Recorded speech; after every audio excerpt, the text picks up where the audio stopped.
अस्सलाम वालेकुम students, my name is Atika Gill and I am the CEO of AGS consultant. बहुत सारे स्टूडेंट्स थे जिनकी क्यूरीज आ रही हैं कि मैम अप्लाई करना है मास्टर्स बाय रिसर्च के प्रोग्राम में, तो उसका एलिजिबिलिटी क्राइटेरिया बता दें और उसके साथ हम डिपेंडेंट्स को ले जा सकते हैं या नहीं ले जा सकते, और उसके लिए क्या क्या डॉक्यूमेंटेशन रिक्वायर्ड है और आगे इनटेक कौन कौन से हैं, उसके बारे में आज के फर्दर डिटेल में मैं इस वीडियो में बताऊंगी। सबसे पहले तो बात आ जाती है कि हमें पता है कि जब यूके ने अपने लास्ट 2023 दिसंबर में अपने डिपेंडेंट्स के साथ कोर्सेज को बंद किया, तो उसके बाद 2024 में स्टूडेंट्स का एक दफ़ा शॉर्टफॉल हो गया और वो स्टूडेंट्स जो कि अपनी फैमिली के साथ जाना चाहते थे उनके लिए एक बड़ी डिसअपॉइंटमेंट हो गई कि अब हम क्या करें।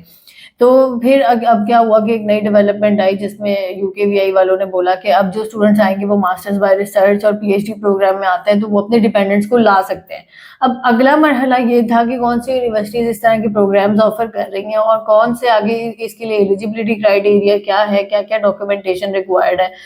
तो उसकी तरफ बात चली गई। फिर ऑब्वियसली जब आप पीएचडी प्रोग्राम के लिए अप्लाई करते हो तो उसकी एक स्पेसिफिक एंट्री रिक्वायरमेंट होती है जिसमें आपने रिसर्च प्रपोजल जो है अपने प्रोफेसर को सेंड करना होता है, प्रोफेसर उसको अप्रूव करता है, देन आगे चीजें चलती हैं। लेकिन अब यूके ने क्योंकि देखा कि हमारे पास तो स्टूडेंट्स के अचानक से शॉर्टफॉल भी हो गई है और वैसे भी उनको जाहिर सी बात है एक अच्छे स्ट्रीमलाइन वाले स्टूडेंट चाहिए थे जो कि अच्छी डिग्रीज पढ़ते आगे, तो उन्होंने फिर इस चीज के ऊपर वर्किंग की और हमारे लिए चीजों को आसान करके हमारे लिए दे दिया,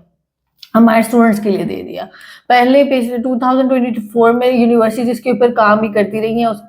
एग्जैक्ट एसेज को स्पेसिफिक जिसको हम कहें कि कोई मजे से स्टूडेंट्स गए हैं वो वाला सीन नहीं हुआ। लेकिन 2025 में हमने देखा जनवरी इनटेक में बहुत सारे स्टूडेंट्स जो हैं वो अपने डिपेंडेंट्स के साथ गए हैं।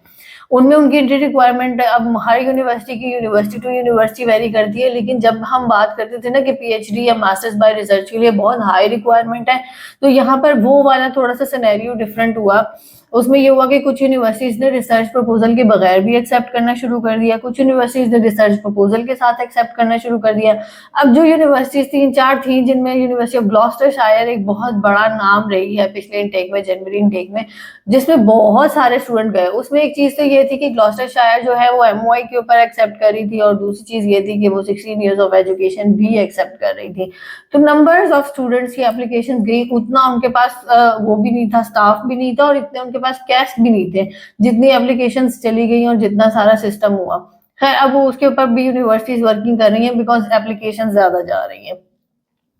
अब आ जाती है बात कि अगर आपके पास 16 इयर्स ऑफ एजुकेशन है और आपके पास कुछ यूनिवर्सिटीज हैं वो एमओआई भी एक्सेप्ट कर लेती हैं, कुछ यूनिवर्सिटीज हैं वो आइल्स के ऊपर आपको आइल्स पीटी आपका इंग्लिश टेस्ट रिक्वायर कर रही हैं, वो यूनिवर्सिटी टू यूनिवर्सिटी वेरी करेगा, लेकिन विदाउट रिसर्च प्रपोजल भी आपका एक्सेप्ट हो जाएगा। वो वाली बात नहीं कि आपकी 18 इयर्स ऑफ एजुकेशन होने चाहिए, हाई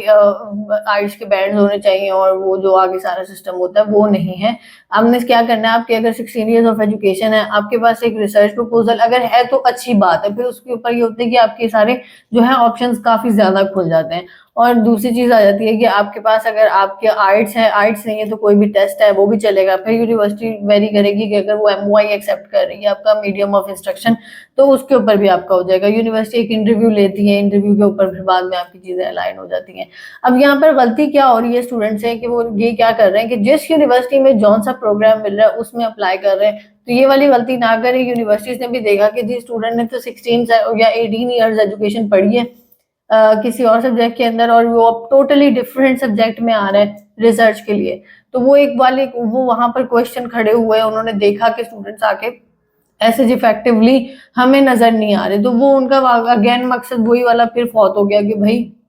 हमें तो रिसर्च वाले स्टूडेंट चाहिए, हमें अच्छा स्टूडेंट चाहिए। तो वो वाली गलती ना करें कि जिस सब्जेक्ट में मिल रहा है वहां पर अप्लाई कर रहे हैं और जैसे मिल रहा है वैसे अप्लाई कर रहे हैं। तो ये यूनिवर्सिटीज ने भी अब इन चीजों पे हाथ खड़े करना शुरू कर दिए, एक ही टेक में हमने उनके हाथ खड़े करवा दिए, तो ये वाला काम नहीं करना सबसे पहले। तो दूसरी बात आ जाती है कि अब स्टूडेंट है प्रेशराइज हो जाता है कि अब जैसे हमने अभी जनवरी इनटेक में देखा कि स्टूडेंट को एक चीज की एविडेंस मिल गई, अच्छा डिपेंडेंट्स के साथ जा रहे हैं, तो जो स्टूडेंट रिस्क नहीं लेना चाहते थे उन्होंने पहले जनवरी वाले स्टूडेंट को देखा,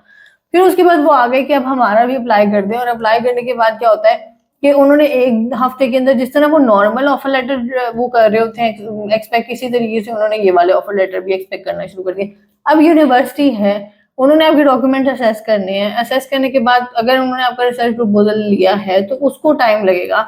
ऑब्वियसली आपके पास ऐसा नहीं है कि आपके पास आपके फंड्स इकट्ठे हैं, आपके पास आपका आइट्स है, आपकी डॉक्यूमेंटेशन कंप्लीट है, तो आपका हर चीज 2 महीने या महीने के अंदर हो जाएगी। यूनिवर्सिटी तो यूनिवर्सिटी वेरी करता है, उनके पास कितना रश है, उनके पास कितना फैकल्टी मेंबर है, उनके पास क्या सिचुएशन है, उनके पास कितना कैश है, उसके हिसाब से वो आपको ऑफर लेटर देंगे। तो अगर आप अप्लाई कर रहे हैं अभी मेन टेक के लिए, अगेन मैं बोलूंगी फिर शॉर्ट टाइम है, जिन्होंने अप्लाई करना था वो अप्लाई करके अब अपने अनकंडीशनल ले चुके हुए हैं, लेकिन अब टाइम है सितंबर 2025 के लिए, इसका टाइम भी गुजरता है वो पता नहीं चल रहा है। तो सितंबर 2025 के लिए अभी से आप अपनी वर्किंग शुरू करें, क्योंकि यूनिवर्सिटीज के पास अगेन एप्लीकेशन बहुत ज्यादा जाने वाली हैं, कैश उनके पास फिर वही लिमिटेड होंगे। हो सकता है उन्होंने भी यूकेवीआई को रिक्वेस्ट की हुई है कि हमें ज्यादा कैश अलॉट करें, लेकिन फिर भी एक नंबर्स तो होते हैं ना कि इतने नंबर्स उन्होंने देने हैं। जो जाहिर सी बात है 2024 के जो स्टूडेंट थे वो भी जाना चाह रहे होंगे, अब 2025 के भी जाना चाह रहे होंगे, तो अगेन ये वाली सारी सिचुएशन हो जाती है कि रश पड़ जाना है। तो आप अभी से अप्लाई करें, अपने ऑफर लेटर्स लें, अपनी कंडीशंस को मीट करें और देन फिर आप वेट करें अपने कैश वगैरह का। तो इस टाइम को जाया ना करें। तो जो स्टूडेंट्स मई 2025 में या सितंबर 2025 में डिपेंडेंट्स के साथ जाना चाहते थे, उनके लिए ये वाली खुशखबरी है, इसको दोबारा जाया नहीं करिएगा, as soon as possible avail कर लीजिएगा। Thank you so much.